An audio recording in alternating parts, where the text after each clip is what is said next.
Right now, our next guest is Mr. James M. Dorsey. He's out in Singapore, but he specializes in international studies, and he's with us today here on A News. James, thanks for joining us here on A News. It's been a while since we've seen you, sir. You're looking well, thanks. These are troubled times, as we know, when it comes to Russia and Ukraine. We haven't spoken to you about it, actually, recently, but how would you evaluate what's going on? First of all, it's a pleasure to be back with you. Good evening. I think what we're seeing is much more than Ukraine, or something that concerns Ukraine itself. What we're seeing is the sharp edge of a battle for the new world order. We've got a world where we have a critical mass of leaders who think in civilizational terms. With other words, someone like Vladimir Putin thinks of the Russian world rather than Russia. And he defines the borders of that Russian world not in terms of the internationally recognized legal borders of Russia, but in terms of where there are Russian speakers or people who adhere to Russian culture. And he's made that very clear in his denial of Ukrainian sovereignty, the fact that the Ukrainians are a people in their own right, and he's also at the same time believes that he's exploiting what he sees as weaknesses in the West, particularly in the United States and Europe, and pushing the envelope. I think what we're going to see is we're going to see a long battle. Kiev may fall quickly. At this point, the Russians obviously have a militarily stronger hand, but that doesn't mean that they have won the war.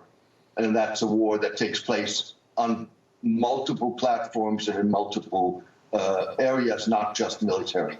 Okay, well, let's take a look at that. So, first of all, we've had different people on today and yesterday talking about that it could be a long war, like maybe a month, maybe two. Just this morning, a colleague of mine or a guest of mine said, you know, this could be over in a matter of days. We've heard news coming in that Putin's forces are breaching the perimeter of Kiev. Are we can Putin afford a long war? Is he looking for perhaps complete, taking over the whole country within days? And if so, would he put a puppet kind of star, or a puppet star leader in place?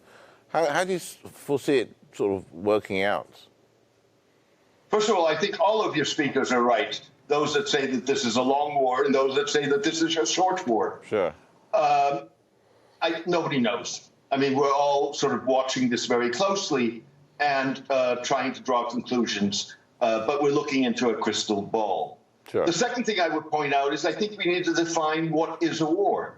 So, with other words, does the war stop if and when the Russians occupy Kiev? I have no doubt in my mind that the purpose of the exercise is probably not to occupy Ukraine as such, but to install a government that's going to be friendly towards Moscow. The problem with that is that to enforce that, they're going to have to keep troops on the ground. So the notion that you can swiftly go in and go out and create a new situation, I think, is a fallacy.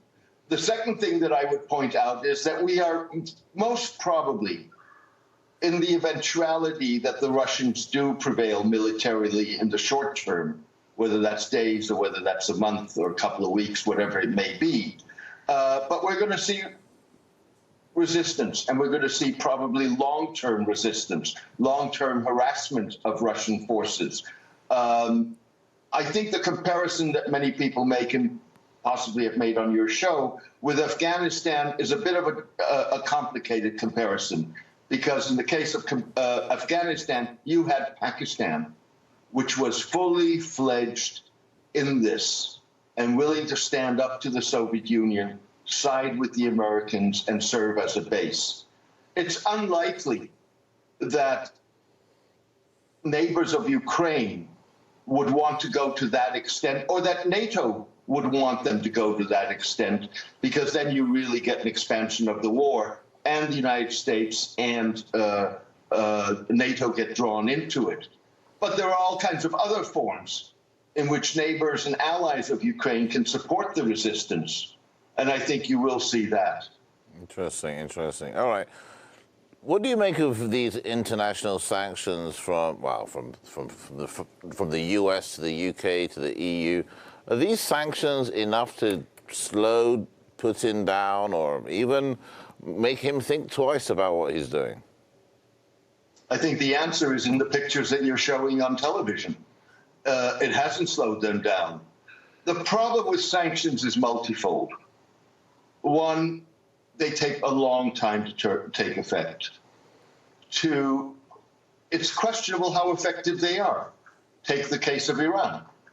Iran is under very severe sanctions, has serious economic problems that partly stem from the sanctions, but not exclusively. And what you've also seen, take the example of Iraq in the 1990s and the early 2000s, where the blame for the economic hardship that was imposed on the population is put by the population on those that impose the sanctions, not on the regime itself. Now, at the moment, we've seen yesterday mass protests in Moscow, but that can change as these sanctions start to bite. I think the last thing I would say on that is that, Putin has prepared for this. That doesn't mean that those sanctions won't hurt. It doesn't mean that those sanctions won't bite, but it does mean that he has a buffer.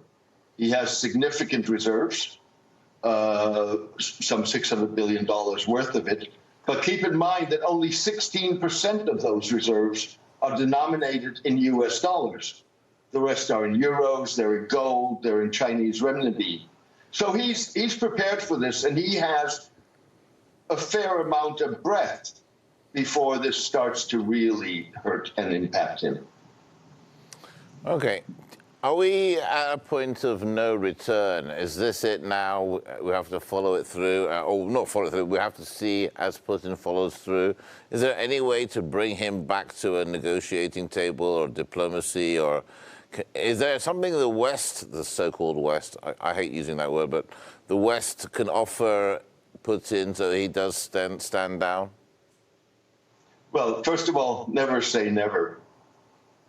I do not see at this point anything. I do not see that Putin has any reason to back down. I also don't see that the West or whatever, the United States and Europe, have something to offer to Putin as long as he's not willing to come to the negotiating table. Now, coming to the negotiating table in Putin's eyes right now means, these are my demands, I want to talk about implementation of these demands. He's not talking about coming to the negotiating table and say, let's talk and let's see how we can solve this and find a compromise that is acceptable to all parties. So, yeah, sure, you can talk, but if you're going to have a dialogue of the deaf and the dumb, there's not a lot of point to that. Indeed, indeed. I mean, the US and UK sort of talk about making Russia a pariah state, a state that will never do business again with. Is that really feasible? I mean, they have so much energy, so much power, and in today's day and age, energy is power, energy is influence. Are they really going to be able to turn their back as cleanly as they think they can against Russia? It's going to be an interesting thing to watch. That's really, first of all, what is true is U.S. sanctions, European sanctions don't, but U.S. sanctions are extraterritorial. So if you are a country from a third, if you are a company from a third country, and you do business with Russia, and you also do business with the United States, you're going to be forced to make a choice.